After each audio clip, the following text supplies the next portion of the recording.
Bonjour mes amis, j'espère que vous allez bien. Alors on se retrouve aujourd'hui comme je vous avais promis de partager avec vous mon histoire, mon témoignage.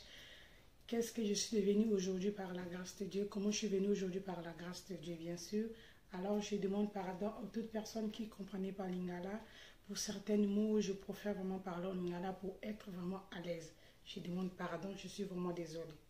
Alors on va commencer avec mon histoire. Alors, je suis née dans une grande famille. Ça veut dire que mon père, il avait quatre femmes. Donc, papa nanga azalaki na basi quatre. Ngai nazali mwana nchuka ya papa na biso. Mwana suka ya papa na biso. Mais, kota mama nanga nazana baleki mibale, baza ba jumelle. Nazana deux petites sœurs, baza ba jumelle. Alors, si dans le but qui n'a pas expliqué bino de début jusqu'à la fin, et que vous avez vraiment temps, et que vous avez vraiment mon laï. Alors ceux qui n'ont pas liboso na bino eza pona na consoler motomoko peut-être au azana chemin nangai na consoler motomoko peut-être oyo azana kanangai ou peut-être amoni kasa komi na suka koki kosala eloko mokoti. C'est pour cela nazwa ki makanisi ya kosala chaîne oyo parce que nazo mona ndenge borfele ndenge bazo lela ndenge bazo mona pasi misusu bazo luka ba mi boma en ce moment parce que bazana lisongi te. C'est pour cela que nous avons bino pour partager nabino témoignage nangai nini nzamba sali nangai kino tati o na komi lelo o ti ndenge na komi na poto. C'est ça. Alors vous savez namboka moto par exemple ceux qui basa le bi qui vie c'est celui qui ça veut dire que vie est celui qui n'a koku faté vie est celui qui n'a sens que espoir les a de société. Donc yoana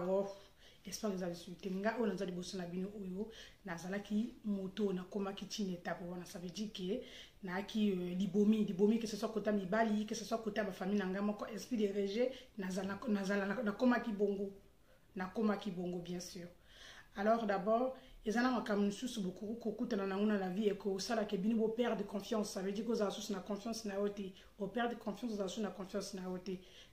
Par rapport à balongage, la condamnation, ça veut dire que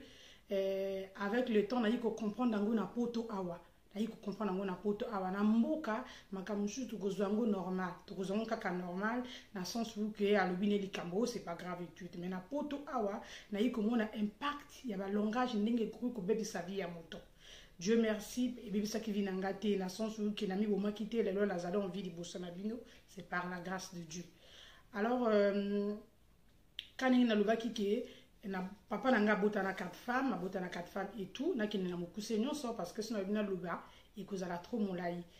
papa nanga botana quatre femmes nga zali mwana choka mwana soki papa na biso alors na sima nanga nazala baleki mibali alors papa nanga la kufaki si je me trompe pas nazala ki na quelque chose ba 4 ans ba 5 ans si je me trompe pas maman nanga la iko kufa nazala ki quelque chose ba 8 ans 9 ans donc ngai na koli moi mukie côté ya ba famille ya maman nanga ça veut dire que côté ya koko nanga mama ya kobota mama nangai alors na koli kuna na baleki nanga ba jumelle wani bali na koli kuna mais là na komi na koli na komi mokolo na le bon puisque tozala ki na Brazzaville tozala ki na mboka que dit que village tozala ki na mboka alors là na koli na le bon il faut na yaka na Brazzaville puisque la sœur nanga bazakuna et na continuer d'études na Brazzaville. Alors on a eu yaka na Brazzaville papa na biso atika les pango mais les pango atika wana et qui les pango banda ko atanga kala. Maintenant j'avais une grande sœur nangai a qui n'apporte kuna maintenant à Sara qui porte ango ça veut dire que a bongisa ki ango ataki juste la chambre na ndenge na ye moto na kata les pango azaki moto yo azalaki na ndako ya monene donc ezalaki na porte na ye et qui na 3 chambres na porte à grand frère nangai o ngana landi ezalaki chambre salon na porte ya moi na grande sœur nanga ezalaki chambre salon na porte ya moi na grand frère nanga pe ezalaki 2 chambres salon. Ça veut dire que ceux qui to yami mopaya il faut que ninga ko vana kana ndaka grande sœur nanga parce que ça 3 chambres salon. Donc là ngana yiba premier temps c'était bien tout ça ko c'est bien étude. Une semaine après vraiment c'était vraiment qui galère. Et qui vraiment galère makamazala iko simbate azala iko leba nangai que o ezanda ko nangai na tongi yango na mbongo nangai eza le pango za papa bien sûr nganda ko na tongi yango na mbongo nangai soki polingi lukamba ngona ope espace ezali otonga penda ko na yo et tout vraiment bande ko nanga sono zo le souffrance ngalo ningi na zana poto wana ko le bateke na ko sunga batutu na okutana bango na poto te mais pas si yibinga pasi et yebi porte nanga dans le sens où que le leçon que na moni mutazana passe na balabala na kuri jamais que c'est caillé parce que ngana leki na nzela wana na kuri jamais que c'est caillé pona ngana leki na nzela wana c'est ça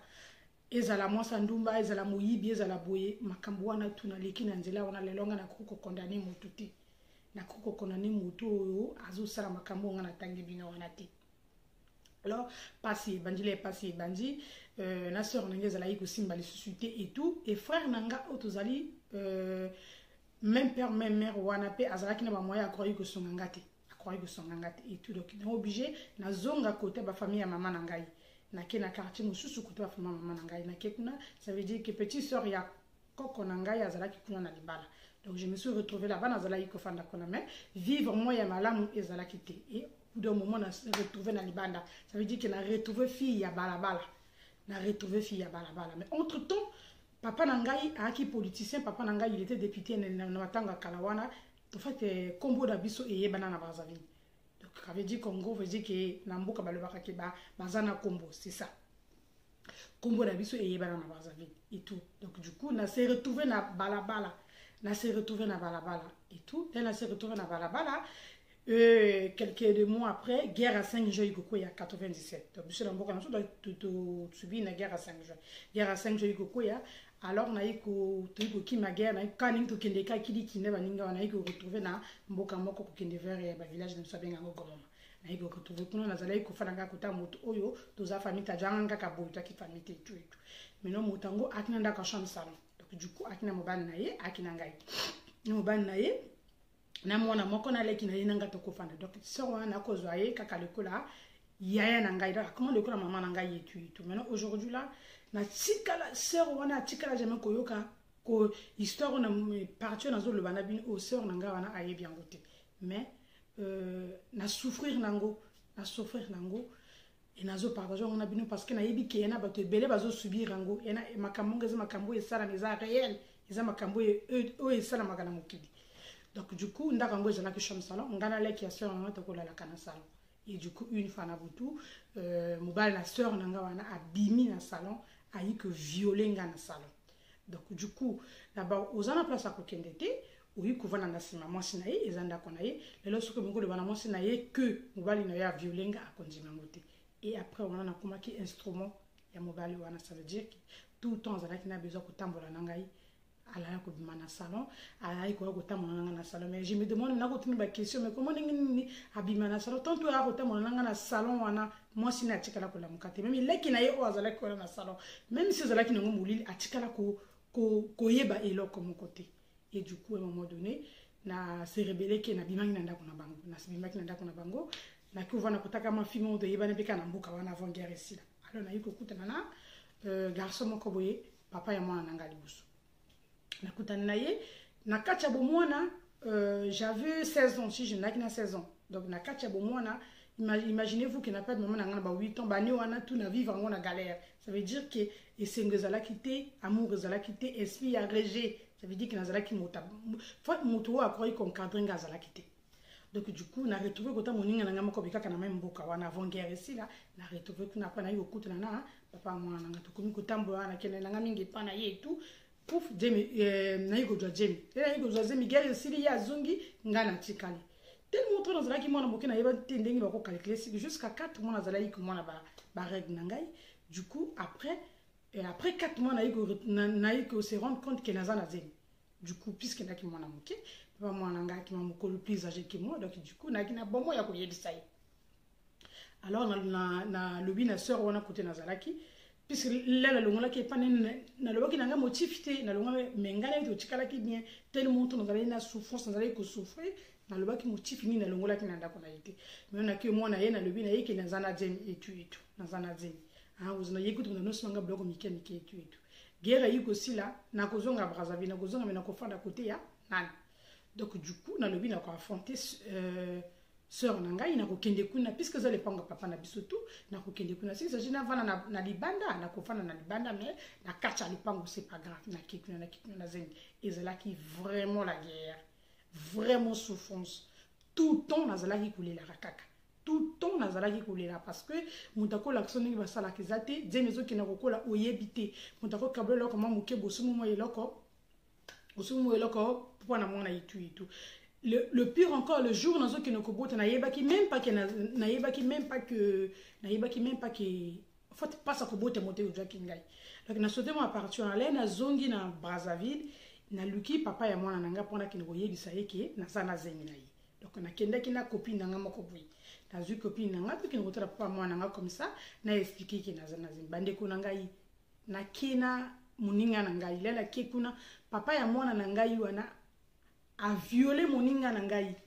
ça veut dire que ngana yina yeto omoni to uchi guerre batani bazami ngite na quartier da yuto coach na tanda ko azi moninga na ngana makasi ya ko tambola na yi et moninga na ngaka kansa ki kola ke ngana yebaki na salaki je donc na ki tellement ton da ki na ba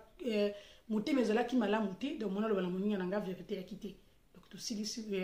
à coacher na chambre après abimisiye après on a dit moninga na ngatu bimi menazala ikulela nzela mona yebisa yepe na djeni pe et akité mena ya ki pendant le bané ke na zana djeni alors après tout le monde a appelé suite ngapende na zala ndenge tozungi ke djemezo kole pa na biso souffrance et tout et après mokolo pasa ko bote junga na yibite na zana pasa ko bota donc du coup na kati ya guerre to na yebana nga ba sœur moko boye là na zongi Brazzaville na zala ko kendo et pas na bango et tout no obligé na kende pa na bango na et puis ba transport ba taxi donc vie nani ya malamu na majonga kinanité na ki omona ye na yebisi ibumozo saranga pasa de non il faut que no l'hôpital peut être na pasa ko bota na ki l'hôpital na ki l'hôpital OK ya ki pasa ko bota na boti mama mototé na boti na l'hôpital na biso mototé kaka nga moko mais moi na moke wana na moko sonje ba 17 ans kaka nga moko mototé après quelques heures copine nga moko boye to yebana pe kaka derrière moninga mususu ay meno lenga na uteki geron to zali ko solo la mingi na ye ay ko yakala ninga na l'hôpital to vanji tout le long de mi fala na bimana bimipe ya futinga mo taxi na kona komanda ko jongo mvule zali ko beta makasi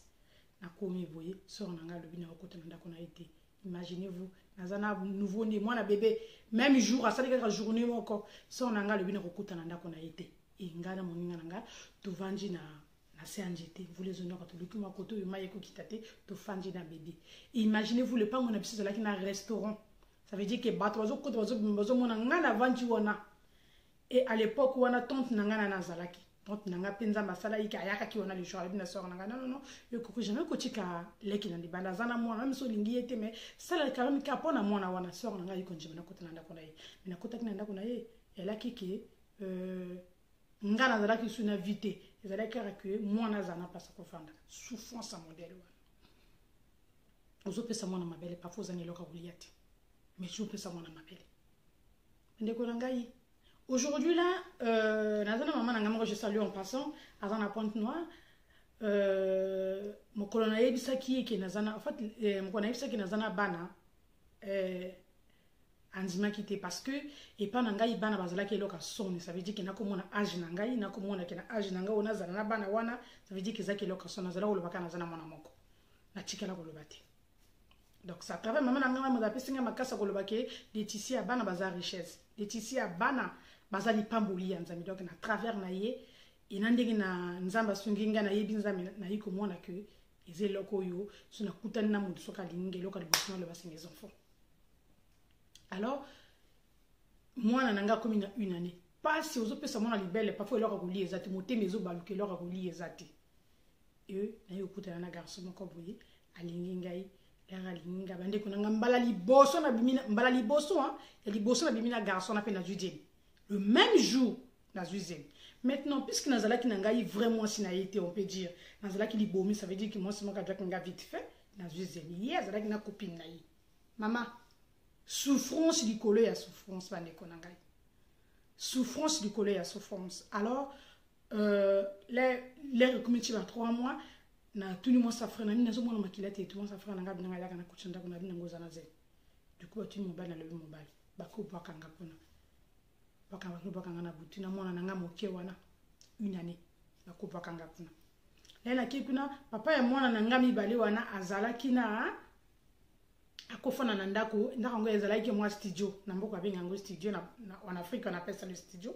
akina moi studio donc du coup na studio na akofana na frère na ye donc biso tout okofana na ndako wana ça veut dire que ngai na mwana nanga na ye na frère na ye to la mbeto moko ça veut dire que puisque aujourd'hui là ngai nazalaki mos o ya linga kite ça veut dire que bolingo zalaki na ngote afana ni nanga parce que nazalaki na zemi na ye eloka bolingo ayeba en tout cas ya yeba kangote donc ngai nazalaki depuis na longola na ndako ya garçon wana et depuis na yaka na ndako ya garçon na tina longola na tika kolia 500 na été mais aujourd'hui là par la grâce de Dieu na limbisi parce que tozana mona na kati et l'enfant a grandi déjà na temps ko bloquer ba bénédiction nga pona yete alors na fanda kuna libale zalaka bitumba ko sona makabler na zana zimi boazemi mama si musuna kacha lopango na mama na yena leki na ye bazo sala balamba bilia kuna bazo lia kuna ngapi na zana porte mususu na jeni et puisque ça qui vraiment sinalité oko sali lo comme ko to ko se défronter parce que yeba kama kazala kina copine là et ngana zalaki libomi mama na bochi mwana 17 mama kambo ibanji balo wana zwa mwana kima na mwana na se retrouvé dans l'hôpital na lukina zwa mwana isimba kite 7 mois ma maintenant ngana ngaki na fanda epa na ye parce que na yeba yiki na sima na ngana zana kota ko kendete na fanda epa na ye na kolisa mwana na ngai moke wana alors là ya lobi nga bali sidi a du mwana na ye ngapi na zwa mwana ngana kende place ko kende ezate place à kokende zate donc na mona nanga na komaki na 2 ans to se retrouver na libanda na balabala ça veut dire que là avec qui na une année na ningi na bochi mona donc ça veut dire que mona na 2 ans et demi so to se retrouver na balabala kota kokende zate baninga nanga na yebi kana batu musu bazo vivre situation wana na yebi yango très bien parce que naza congolaise na uchi mboka na yebi ningi makamongele kaka en Afrique na yebi ndengele kaka eza le quoi tout dans la situation sociale ko benga ko sala l'Afrique eza bongo tien c'est pas comme ça en Afrique na se retrouver na balabala na mwana na ngali boso wana est-ce que vous avez côté ko kende zate na zana côté ko kende na se retrouver na balabala na mwana na ngali boso wana bandiko aujourd'hui là je suis désolée naza suis habituée à relater parce que nzamba pesinga makasi nzamba sali ngai lelo une femme forte ça veut dire que oui je peux pleurer parce que nazana makila na mali na koku kolela mais nzamba pesinga salinga makasi apesinga makasi lelo donc ça veut dire que parfois bouté comme boye ni côté ni ngola la tena mwana oyebi te côté ni ngola la na mwana na kuluka mamuto moko vite fait et puis et tout na lobi na ye ma pardon est-ce que kula langana mwana oyo fa mon pardon est-ce que kula langana mwana oyo lobi na ko ya kozwaye mais kozo lo ba lobi wana yo moko oyebi côté ni yo kolala te oyebi côté ni yo kolala te donc na pesi mwana allez ngamukonaki kokenaki wana nazotambola kaka goudon le fait que mota lukanga makambu na nzima na kende kolala pas parce que na lingiye nanzima na kende kolala bande ko nanga tala niveau ya souffrance mais en dehors de ça papa nanga ana le pango bato yebi ke naza mwana bentele mais nazala ki fia balabala souffrance alors na sali en fait na vani na vie wana pendant plus de 6 mois nazala ki na vie wana ingala mwana ngato zala ki na balabala. Alors une fois na devina frère nanga pas frère nanga oyo tozabisi mbete frère nanga pe wana akina makoki akoro ko sunga pete maintenant azaki pete penser d'akoro ko zwanga malgré akina mwanda kuna chambre ça to fandate non il pas ki mon kongo moko na ma sœur nanga wana puisque naki déjà moto mabe naki ndumba nazaki eloko pamba il pas kota ki mon kongo moko na ba sœur nanga na son que avant ça mi leki na ye atuna ye qu'est-ce qui ne va pas ni kaka mama il a côté frère nanga salangote le lopi naza ko condamner mututi nzami kaya mutasala yina likana manzira wana ko machila na ko machila nazalelo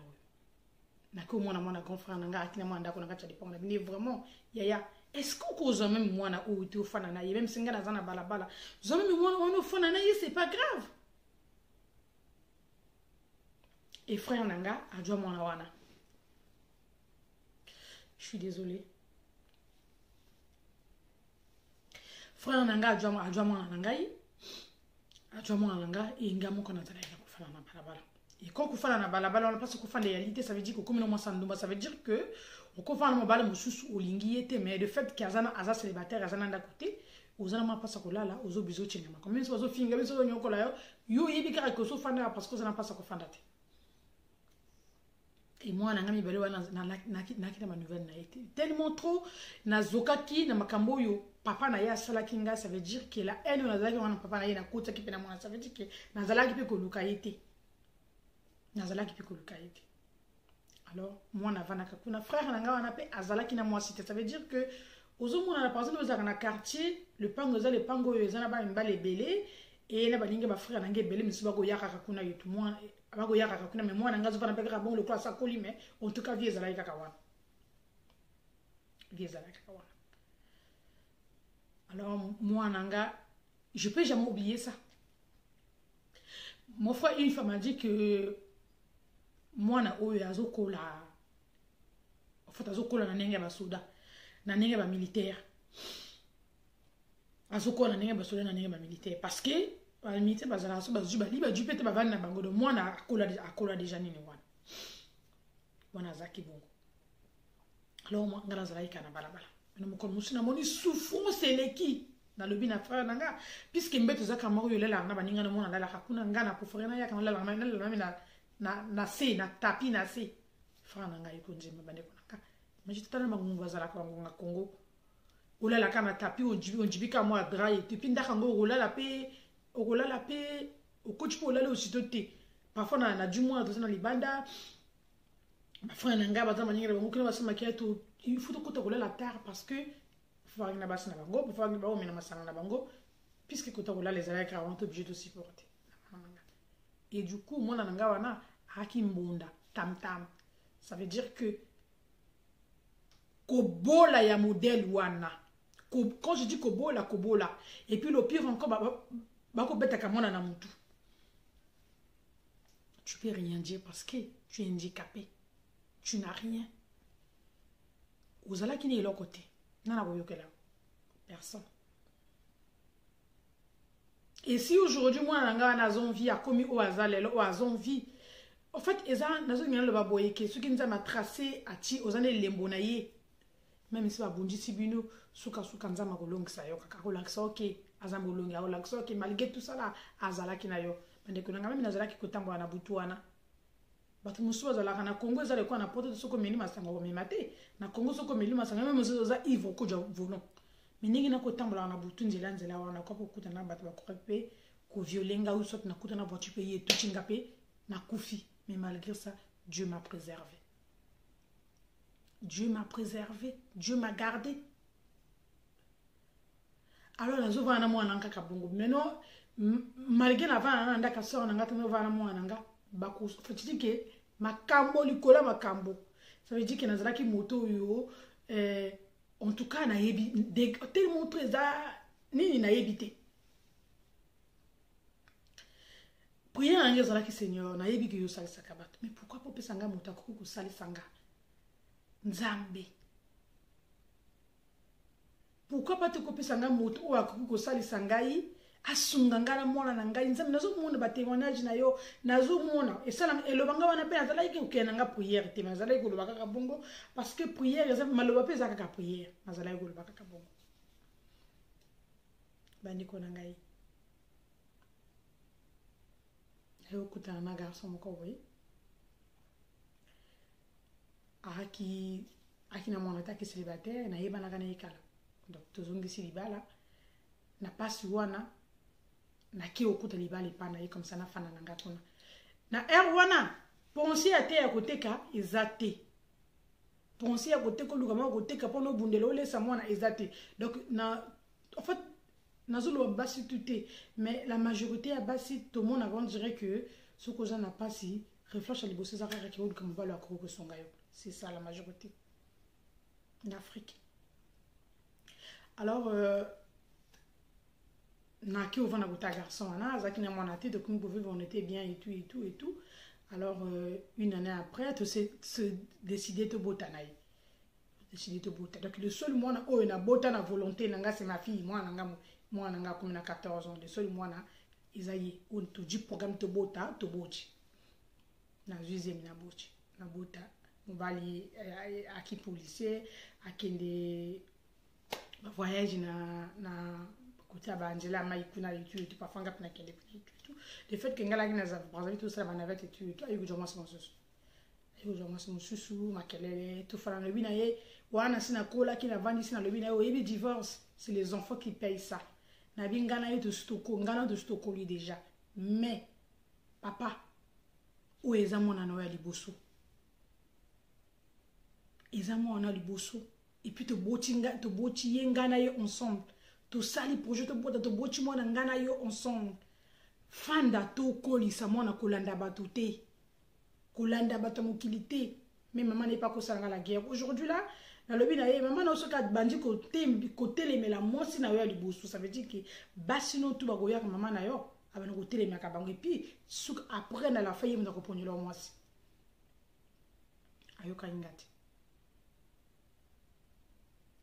iko de mo sa sika atikinga ju mosi wana atiena na ka juna mona bina ngoboko la mona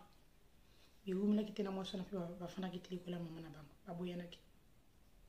Bref, on les a venus na kolo bangote. Alors,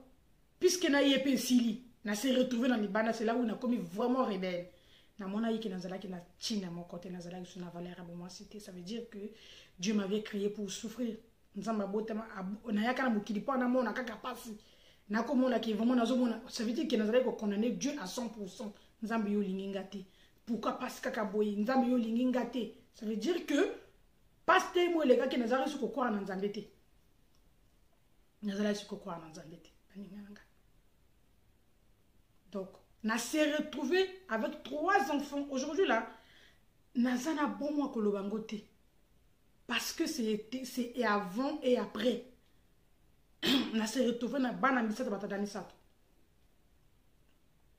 3 enfants 2 garçons plus une fille bana misato batata misato. Alors, papa ya mwana na ngai oya tikala kota grand frère na nga wana. Mais le la moni kune simbité na zongi kaka kota grand frère na nga wana, na zongi kuna, na zongi ko fanda kuna. Mais une fois on était en fait chez nous toza musika na arrêt de bus. Donc nga on dirait na kitaki na bus, le na kiti na bus, na moni papa mwana nga na puisque to na ba vite mwana na raté. Papa mwana nga libuso na moni na pese mbata ntele bonio ka bien ai tout solo le tu na ah jani ngana go chike yo na ndako la na coach na ndako na coach kilo comme non moi na ngako la ngai akola na ngai moi na ngako la ngai ya tuni ngai en fait tu sais c'est le son en fait c'est automatique donc lero a monika ka moi na atuni ngai o moi na ngana siki ali ngo seka prani ngana le bien za moi na ngai na ça c'est mon fils abi nanga ça c'est mon fils to solo lui to kinga na zuma na zongi le binango ayi abenginga le binanga leti ça c'est mon fils qui dit oui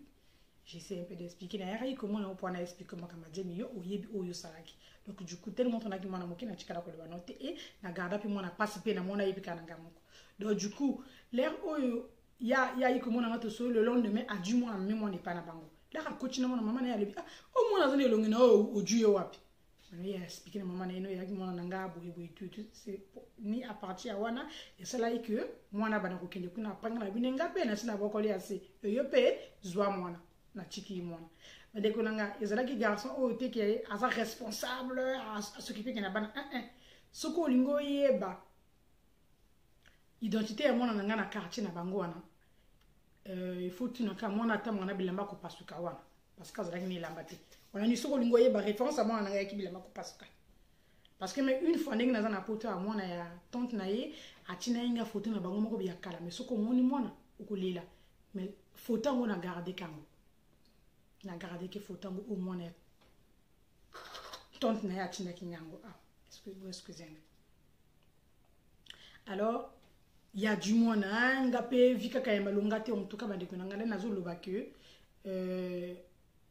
esengo na yebi yango te surtout bolingo na yebi yango te mais le seul moteur peut singa bolingo mokilo ezali nzambe parce que je suis pas grandi avec les gens balaxinga bolingo amour na yebi yango te na yebi bolingo te bandeko nanga bolingo na koli nango te. Alors maintenant na s'est retrouvé bongo et tout fikaka moi après avec le temps na yuko jama kanisina bana koteka na komi ko saba grillade bosa lipango un peu tout ça là na kombo kina gosoma bloc na Kinshasa na koya ko defisa et tout et puis moi na connaissance on va na qui trop mabe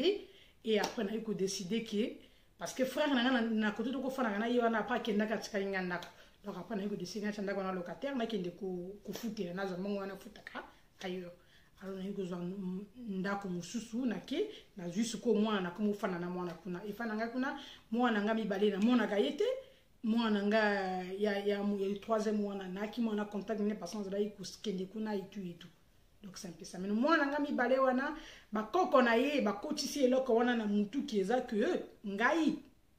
na boaka ça veut dire qu'il na négligé ya ko la pena la aide wana ovanga tem to za yuko mwana te yi pa za yuko tufa ngo normal parce que ko na koko na ye papa o abuchi mama na ye a joye le ko na mwana na ye donc yako akini kuna bien donc akipe na posa pas mwana ngati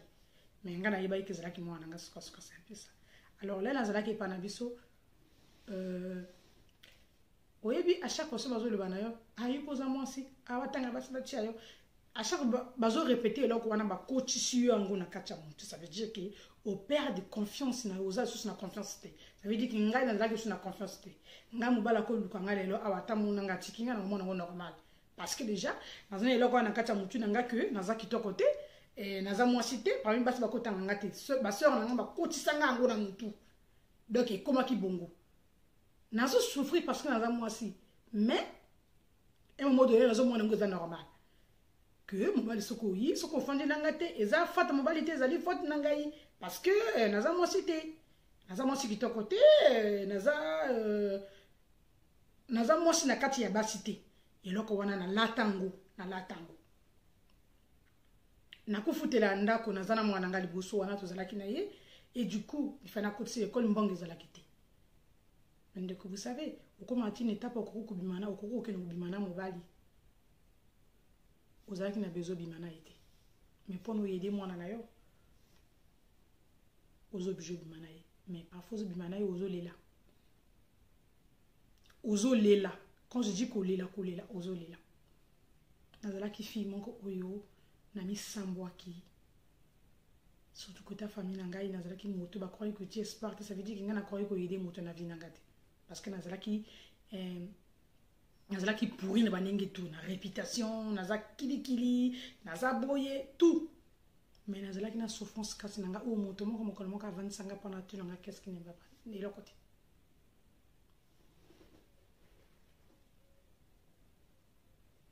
après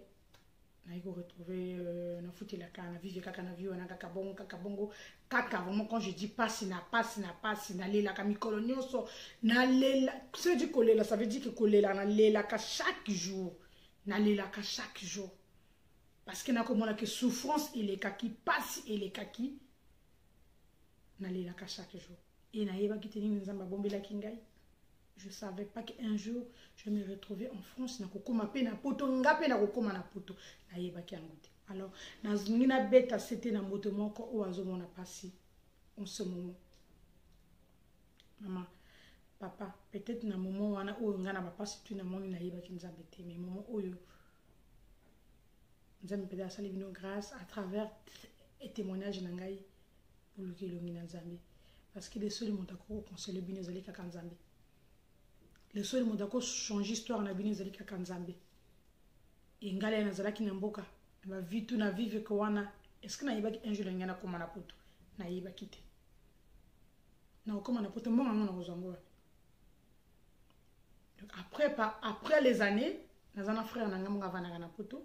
ayiko ya kalera ayi ayoka ba témoignage non akoyoka et tout maintenant yé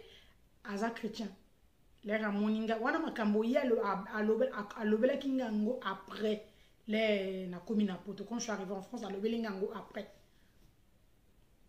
alors les moninga yi mon frère de bananga les kino wana na senga kuti yembongo en fait yi atimo na poche pona pesa ngai la razo komba le bini mongo la ko pesa kino komina ngama sango sala ngelo kote donc ko pesa yembongo te ya zane ka nduma ka kili bongo akomena mongo na masanga do ko pesa ete frère n'a pas occupé et qui te gagne au pesangate bien sûr mais malgré ça azala qui n'a pas na motema azala ko lobana frère nangai que moi oyo ngana ko salisa même si na djuma kasa ko maye potote na ko sala ye loko oyo na ko chika ye avanda ateka a salisa bana na ye même si ayi potote na ko pesa ye mbongo akina ko soma akina mi kotono akina mi dubai ko soma biloko na ye abana ko teka azala ye ko lobo na kacha motema na ye azala ko partager ngona frère nangai tout mais non une fois to kutaninga ni ya ningo muninga na zali boye vraiment ce qui nzamba sali ce qui na zimbongo est-ce que ko yedenga tekena yaka na poto na lobi na yebo est-ce que ko yedenga to na yaka na poto et tout alobi apo ngo yaka poto nga lobi yena ninga na yaka poto et tout et ce qui voilà maintenant tout zali na mbongo ngo bakabola ke bisu na et tout après automatiquement frère nanga puisque yebe ke na sina lobaki na yi donc du coup dès kana zimbongo wana yé à looking à tout donc j'ai un rendez-vous qui alobi nanga mokolo kozaka mbongo wana opengi ngai ya mbongo o ngana zoki ngama kote tokolo baki yaki héritage bateka ki mo le pango bakaboli biso tout ba mbongo moto tout alega ki moninga kite bien sûr alors ngadeka na zimbongo wana bengi frère na ngane na zimbongo tukutani que tu parles tu nanga ba OK d'accord ayibisi ngane de kusala akinya zo nga putu na sala 2 semaines akuyaka tokosolo nango et tout ingapela tikana na la vie bonga ka bonga et tout na ebaka taka mapota ngo gosimba bongo et tout donc ça veut dire que ceux qui nzama ça le biki ya yo les autres qui ne vite c'est vite mon frère a fait 2 semaines en France ayi l'air ayi mon kolomosa benga le binanga na zo china na Pointe Noire ville économique na biso na china na Pointe Noire et tout mais Zambonga ngoyo osoma billet on dit asoma janga billet aller et tout Zambonga ngoyo et tout okende abina ngo osala moi puisque on dirait quelque chose de 300 € osala moi shopping et tout soma biloko osala bien et tout ngapi na kena soma biloko pe et tout na yiko kende Pointe Noire na ke Pointe Noire dès qu'on a commis na Pointe Noire wana achini moto mongo ba ina voiture yugo janga na zu achina pesa ingambongo na zu mongo pe na pesa na moto na moto ngale bilobi na za ko jodo sala ba kusinga on peut voir je ndenge ndika mbango mongo boy OK moto ngale yugo janga lobi to bano ti ba fongola ba compte ko sala boy ko ba photo et tout 2 jours après pour le kin ambassade to senga visa bande ko nanga na sengi visa le kola na sengi visa mais ça la 24 heures la sengi visa le kola lelo il fallait la voyager samedi fana voyager samedi na sengi le kola lelo donc ça les 2 jours après mon colon to kika mon va accorder un visa ya 20 jours va accorder un visa ya 20 jours ya poto et du coup côté dans ala ko fouté là frère nanga nzamba sala kiye alongola ki pepa na biso azwa ki penda ko mais frère nanga va na poto alobaki na ifa zwa mona nanga alobaki fo zwa mona Laetitia ali boso no fana na ye mais frère nanga pas azwa ki déjà mona comment il peut fana na ye et du coup ngana tikala ki ngamoko donc on a dû visa ya 20 jours pour en akende poto bandekonanga na bana kolela na ville na biso wana et tout china yi ça veut dire que bato mwana ngana na bala ngami susu ba yeba ke na yaka poto na poto le seul mwana oyo accompagner ngana aéroport ako dilanga na aéroport yaki mwana ngali boso parce que menga ba valise na ngana aéroport mwana kenenda ko ezala kité donc aujourd'hui là je me suis retrouvée en France et na kitikota ye na ngai ile na kitikota ye na ngai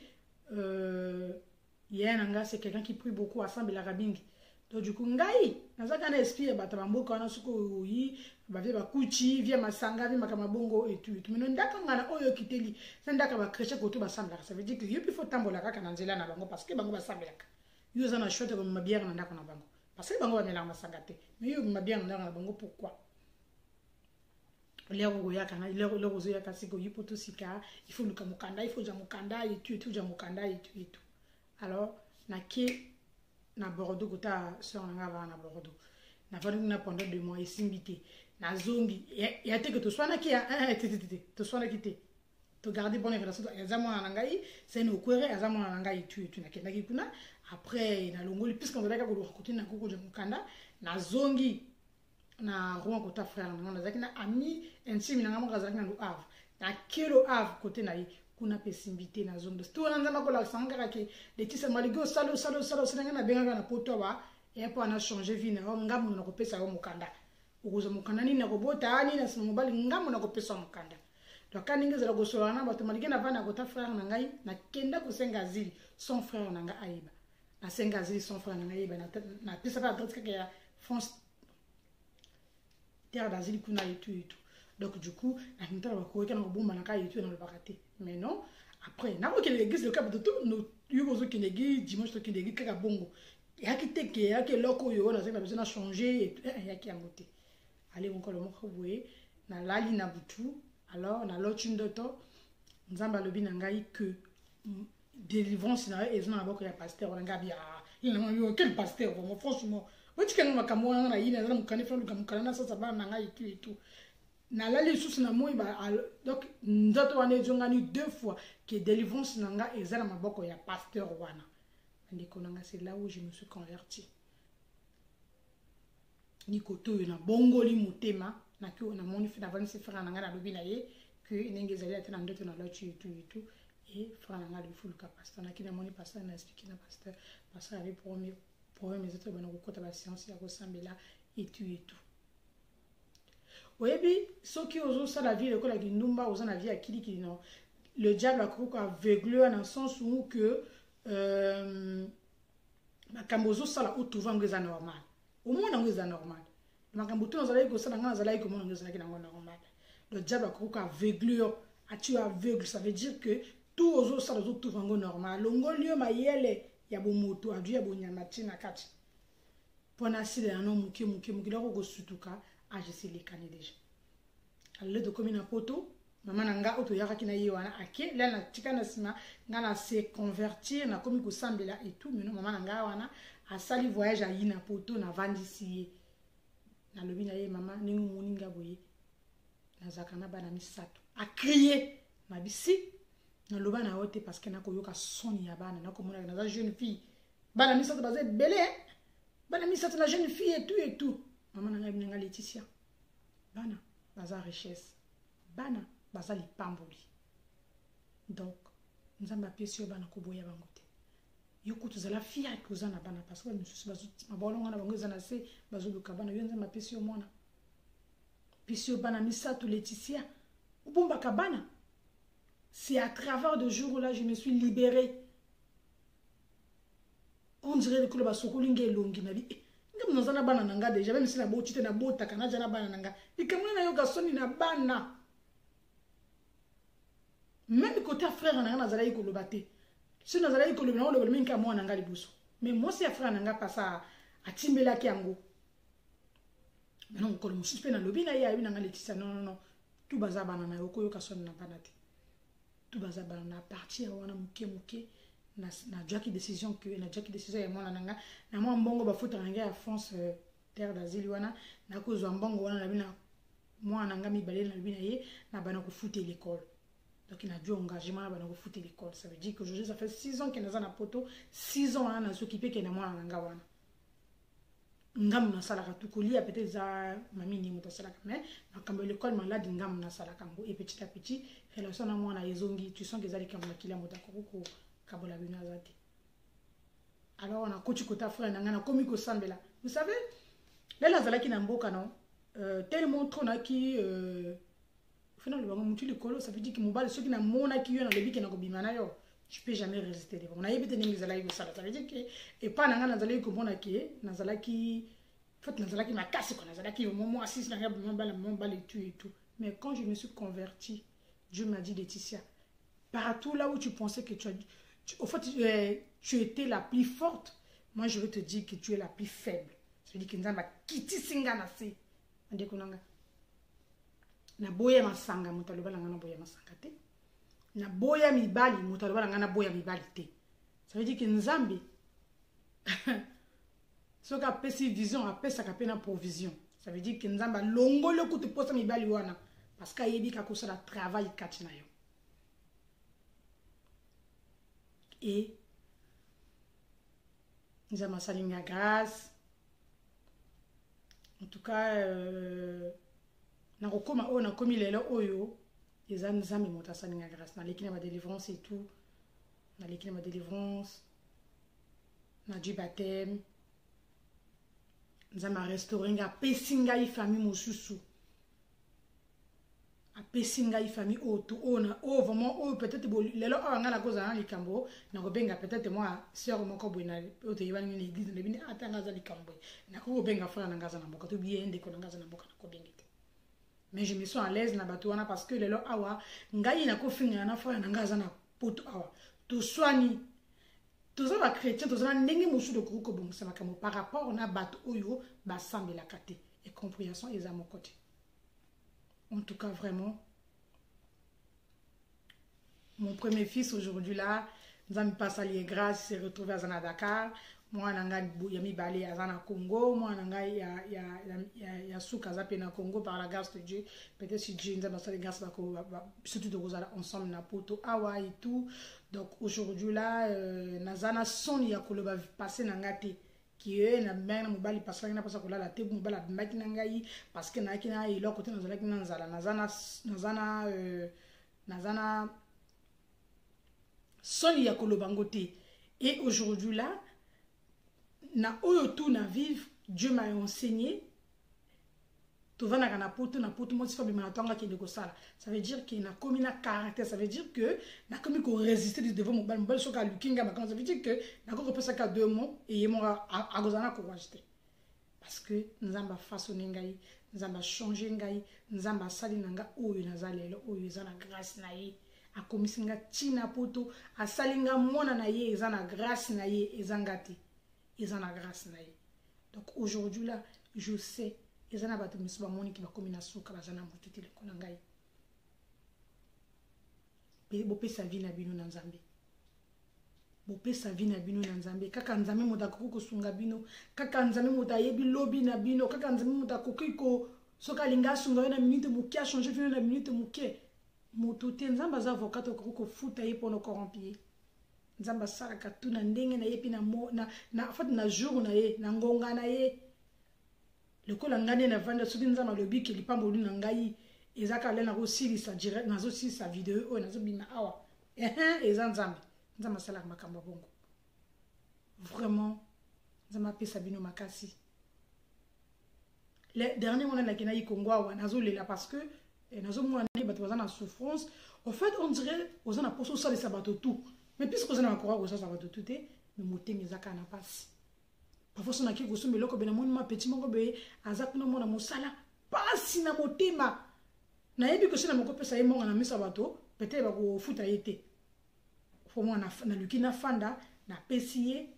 monga na biso ngelo la ga ina garder mon wana. Après na tuni au vivre ke ndenge ni. Ote ba parona ba vana Kinshasa awana teka mais mbongo de ko saka ndenge ni. Ote mbongo na zwaka wana na sala mambe économie et tout na mini kinga na gozonga poto, ko na ko yaka na goluka yo. Mais si mon kanako Javel na kenyo luka mwana wana pesi quelque chose mukolo musu tupikutu na ki na banque na sala retrait na mwana mama teka ba patate ba mbala poto zelo kote na kolia yango donc na ke na tondrier mbongo na tondrier mbongo na tondrier quelque chose ba 5 € na pesi anga donc sanga mwana de sa mona nga nete garma ma garder mona wana amoni nga sui après alobi ah maman na udo ko fela mwana nga kala mingi te ndenge na moni hotelemi ça veut dire que na moni mwana nga on dira jongi ça m'avait fait mal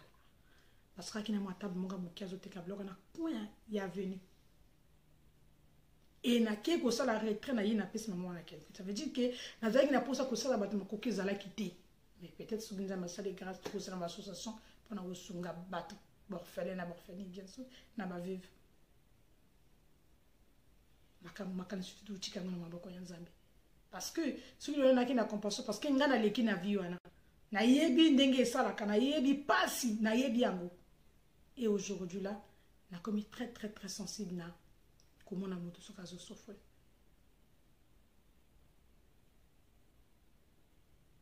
Alors na remercie moto tout wa rota la vidéo oyo for Nzamba sunga bototu wale o azana pasi o bazana problème o ngana zalaki nango Nzamba sunga bino vraiment te kutani na la prochaine vidéo obo sanate ko s'abonner obo sanate ko partager les solo oyo obo sanate ko cliquer na cloche de notification pour n'avoir raté la prochaine vidéo.